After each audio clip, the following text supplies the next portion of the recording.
What policy assignment can be used to assign policy settings to individual users and groups in a policy document?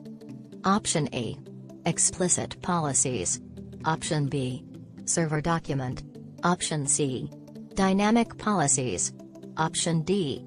Organizational policy.